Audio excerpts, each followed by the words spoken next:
Hola a todos y a todas. Bienvenidas a otra entrevista de Punto de Vista Internacional. Esta vez estamos con Catherine Ramírez, integrante de la Articulación de Movimientos Sociales de Nicaragua y defensora de derechos humanos.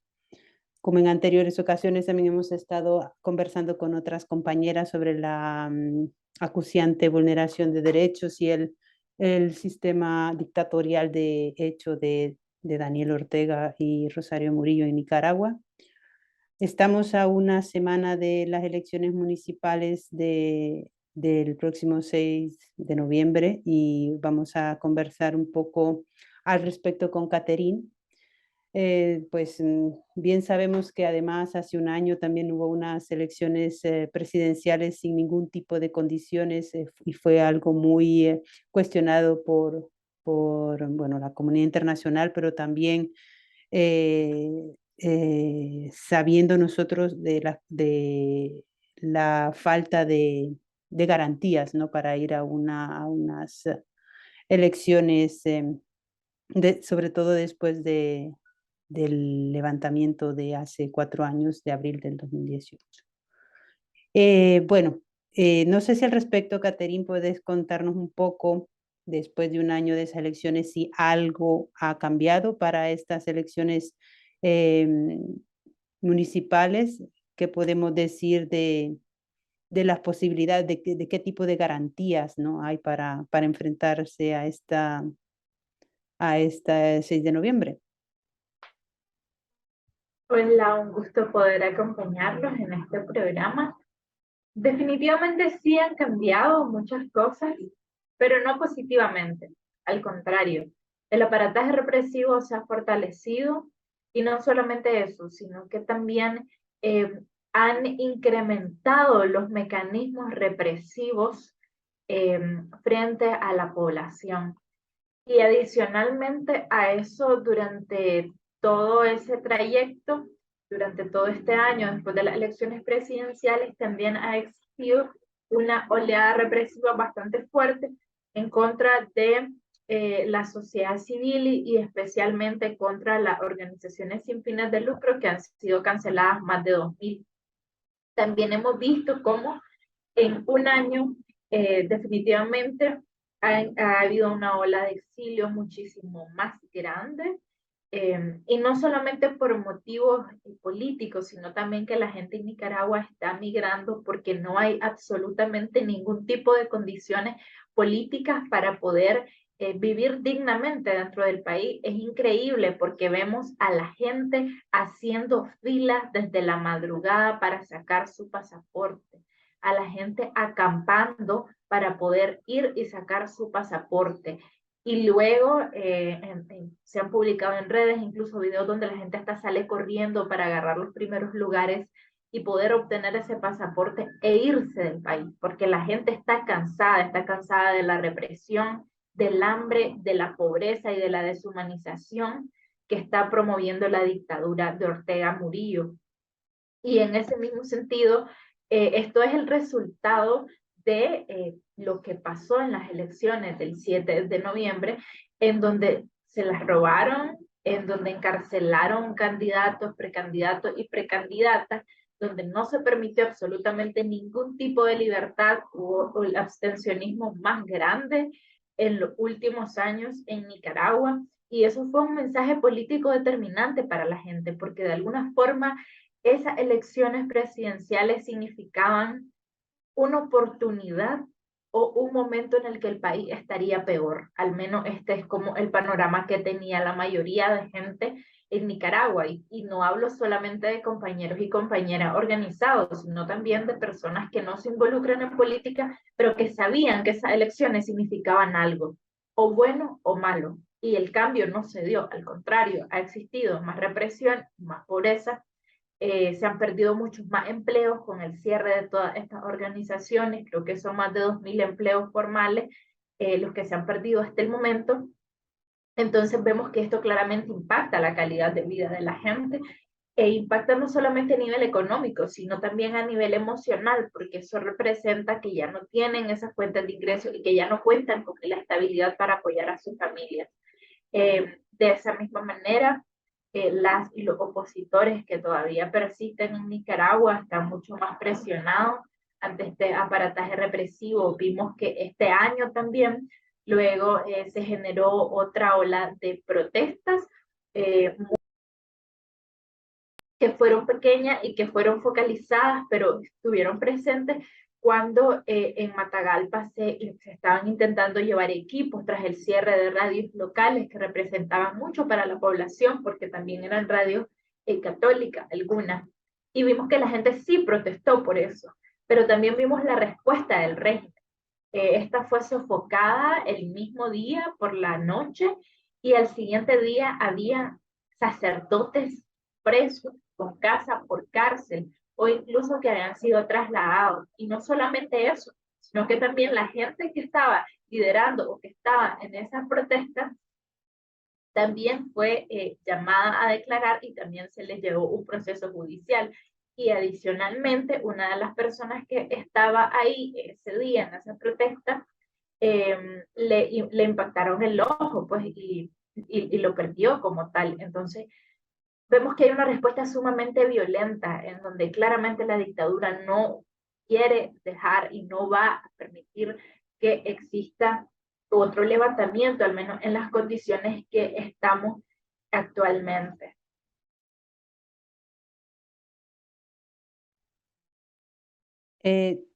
Yo comentaba sobre las condiciones también, ¿no? Y toda la falta de garantías, como tú bien también señalabas, Catherine.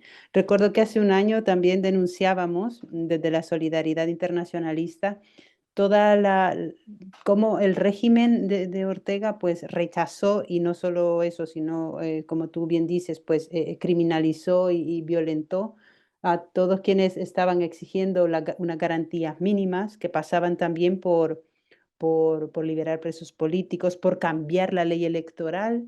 Bueno, quizás sería interesante si pudieses comentar un poco sobre la situación de la ley electoral y la situación de los partidos zancudos que le llaman, ¿no? En Nicaragua, cómo están al servicio del régimen también y cómo es imposible hablar de unas elecciones con una mínima garantía democrática. En ese sentido, la ley electoral como tal sigue siendo un instrumento que limita la participación política y la participación ciudadana de las y los nicaragüenses y que no permite que sean candidatos o candidatas personas que básicamente son declaradas no gratas por la propia dictadura. En ese mismo sentido, respecto a los partidos zancudos, estos siguen existiendo, creo que hay como 4 o 5, una cosa como esa.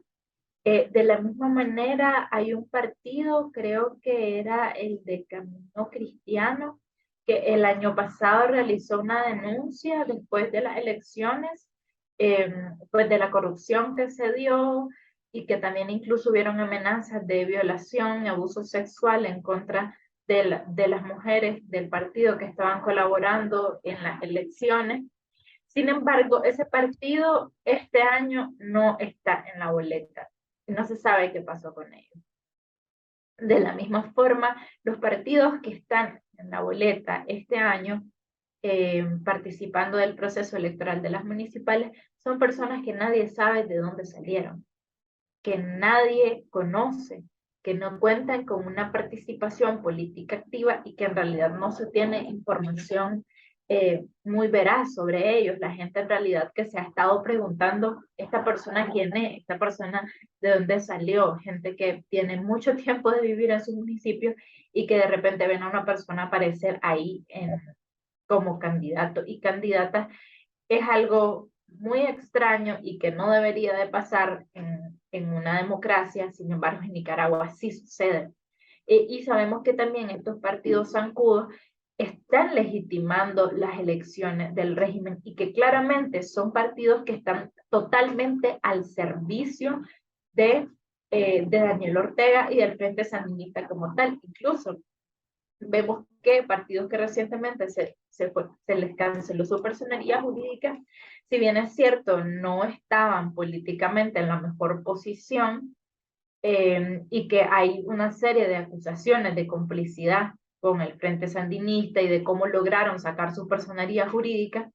Sin embargo, hasta estos partidos, como Ceporeles, les fue cancelada su personería jurídica y no se les permitió participar del proceso electoral de ninguna manera.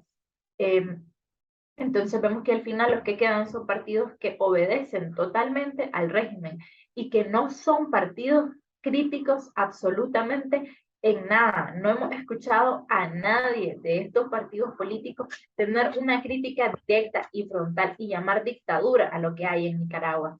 Y justamente por eso es que siguen teniendo personería jurídica, porque no se atreven a llamar las cosas por su nombre y prefieren realmente vivir en este ambiente político y aceptar las condiciones que le ofrece el régimen, condiciones que le ofrecen a ellos.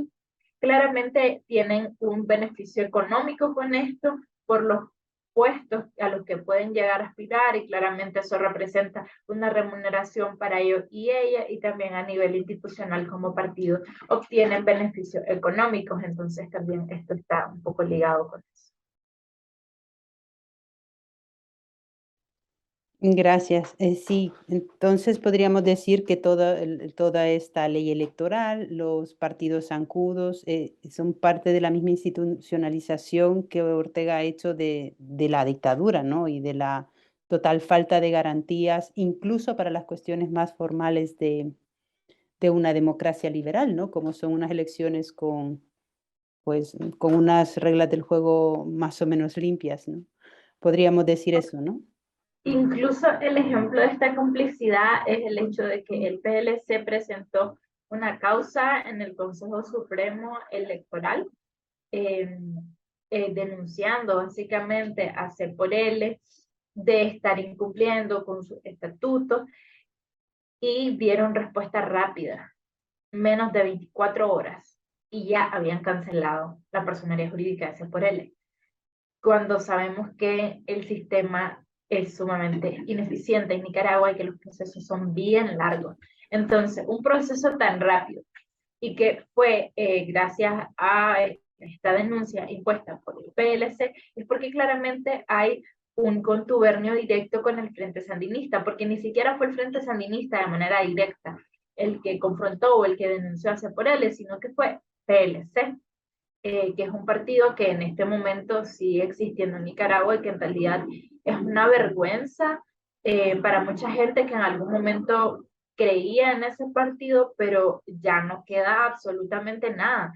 Los partidos, las organizaciones y los políticos que han sido realmente críticos y que se han atrevido a llamar las cosas por su nombre, en realidad estamos presos y presas o estamos exiliados y exiliadas porque no hay otra ruta en la cual podamos movernos teniendo en cuenta el aparato represivo de la dictadura, sabiendo que dentro del país estamos expuestos a cualquier cosa, encarcelamiento, desaparición forzosa y cualquier tipo de ataque represivo. Y no solamente ahora es de forma directa en contra de las personas que están involucradas en política, sino también que es en contra de las familias, como fue el caso de Javier Álvarez de UNAMOS. Él no estaba en su casa cuando la policía se presentó y se llevaron a su esposa y a su hija y ellas están presas en Nicaragua.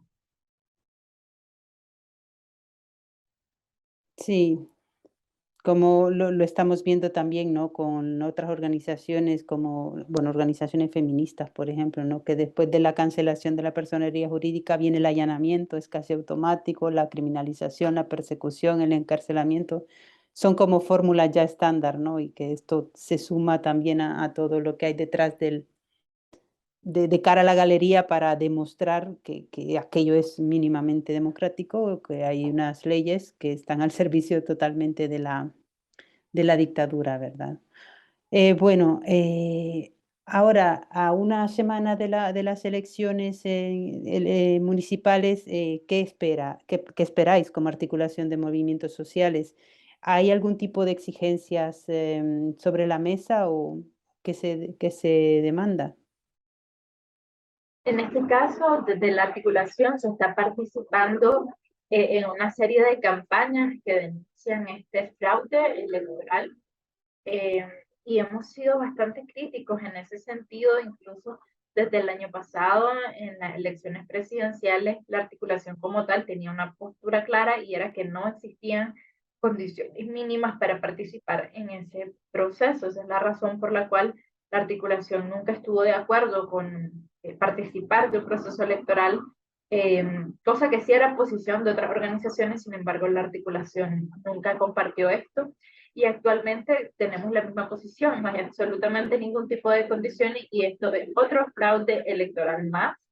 Y justamente hemos tratado de concientizar un poco sobre eso a la población nicaragüense, que de alguna manera no tiene todavía mucho involucramiento, o no están siendo muy críticos con esto, o de repente sí podrían creerse esta narrativa de que hay algunos partidos. Sin embargo, hemos tratado de difundir información sobre eso, porque creemos que es sumamente importante poder proporcionar esa información y esas herramientas a y los nicaragüenses, para que puedan estar claros y claras del panorama político que se está gestando en Nicaragua. Claro, y eso es vencer el miedo también, me imagino, ¿no? Que pasará mucho por eso también. Es complejo. Bueno, y ¿qué, qué se puede hacer desde la solidaridad internacionalista en estos momentos de cara a las elecciones municipales?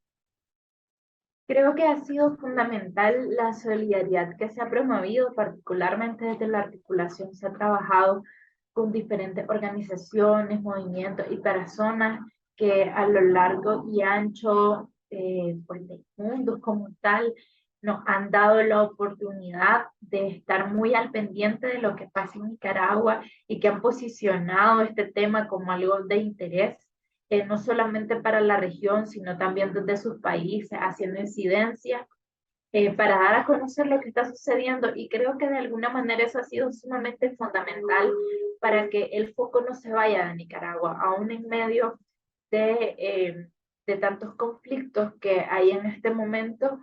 Y creo que justamente eso es importante, el seguir manteniendo la comunicación entre organizaciones que están más cercanas, y organizaciones que quizás están un poco más lejos, pero que nos ayudan muchísimo con seguir hablando de lo que pasa en Nicaragua, y conseguir promoviendo espacios y actividades que ayuden a que personas que no conocen del todo nuestro contexto puedan estar al tanto, y que también representen un tipo de presión social para sus propios gobiernos, para que puedan eh, presionar un poco más en el caso de Nicaragua, y para que pueda ser un tema de interés. Sabemos que en la región, en este momento, pues en América Latina, Nicaragua es uno de los países que está en una posición más crítica en este momento, debido a todo el aparataje represivo y debido a la cantidad de presos y presas políticas. Hay más de 200 personas presas en condiciones que realmente ni siquiera sabemos ya,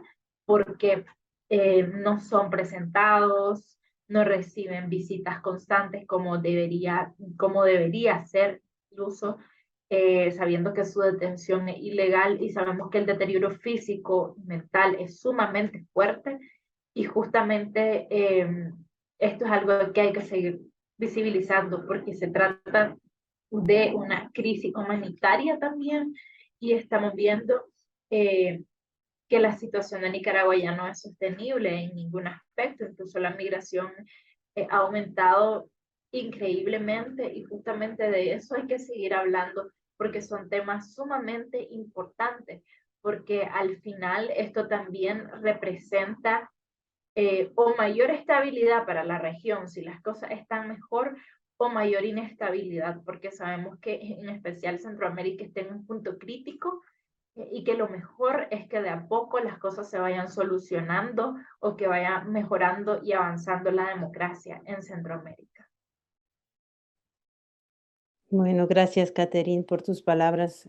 ¿Quieres añadir algo más antes de ir cerrando? Únicamente agradecerles por el espacio, y también agradecer por todas las acciones que siempre están realizando, y que también han sido ejecutadas de la mano de la articulación de movimientos. sociales y agradezco mucho el compromiso y la vinculación que han tenido con la articulación. No, gracias a vosotras por toda la lucha, el tiempo y, y por mantener la esperanza de un futuro mejor para Nicaragua. Bueno, y desde aquí también nuestros cariños y saludos y solidaridad con todas las compañeras exiliadas y presas políticas. Nosotras seguiremos también denunciando y acompañando en todo lo que promováis también desde la articulación de movimientos sociales. Gracias, Catherine. Bueno, hasta la próxima.